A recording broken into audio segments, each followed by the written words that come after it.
இன்னைக்கு சில பேர் ரொனால்டோ முடிஞ்சிட்டாரு, வயசாயிருச்சு, அவரோட கெரியரே முடிஞ்சிருச்சுன்னு சொல்றாங்க.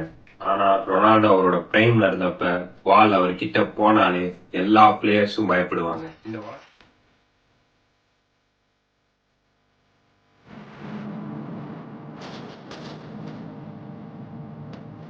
இந்த உலகத்துல ஃபுட்பால் தெரிஞ்ச எல்லாத்துக்குமே ரொனால்டோனா யாருன்னு தெரியும்.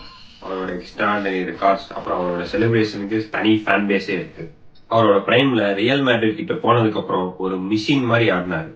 ஒரு சீசன் 2 சீசன் இல்ல, கிட்டத்தட்ட 10 சீசன் கண்டினியூஸா வேர்ல்டு கிளாஸ் பெர்ஃபார்மன்ஸை கொடுக்குறாரு. எல்லார் மைண்ட்லயும் சாம்பியன் லீக் நாக் அவுட்னாலே ரொனால்டோ, ஃபைனல்ஸ்னாலே ரொனால்டோ, பிரஷர்னாலே ரொனால்டோன்னு மைண்ட்ல வர வச்சாரு. ஒவ்வொரு மேட்ச்லயும் அவர் வேர்ல்டு கிளாஸ் பெர்ஃபார்மன்ஸ் கொடுத்திருக்காரு. 2017 சாம்பியன்ஸ் லீக் அப்ப பெரிய பெரிய டீம்ஸே இவரை பார்த்து கொலாப்ஸ் ஆனாங்க. ஜுவெண்டஸ் ஃபேன்ஸ் கூட அவரோட பைசைக்கிள் கிக் பார்த்து ஸ்டாண்டிங் அவேஷன் கொடுத்தாங்க. அது ஒரு பிளேயருக்கு கிடைச்ச ரெஸ்பெக்ட் கிடையாது, அது ஒரு லெஜெண்டுக்கு கிடைச்ச respect.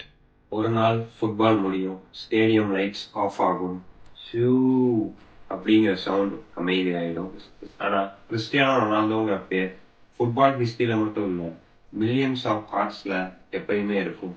Legends don't retire. They become memory that never stop inspiring us. என்னடா அவன் மெஸ்ஸி ஜெர்சி போட்டு ரொனால்டோவை பத்தி பேசுறேன்னு நினைக்கிறீங்களா? எனக்கு ஃபுட்பால்ல 2 பேருமே பிடிக்கும். They both are football legends that nobody can forget. By the way, this is day 14 of 100 days 100 cookies stories. உங்களுக்கு பிடிச்ச ஃபுட்பால் பிளேயரை கமெண்ட்ல டேக் பண்ணுங்க.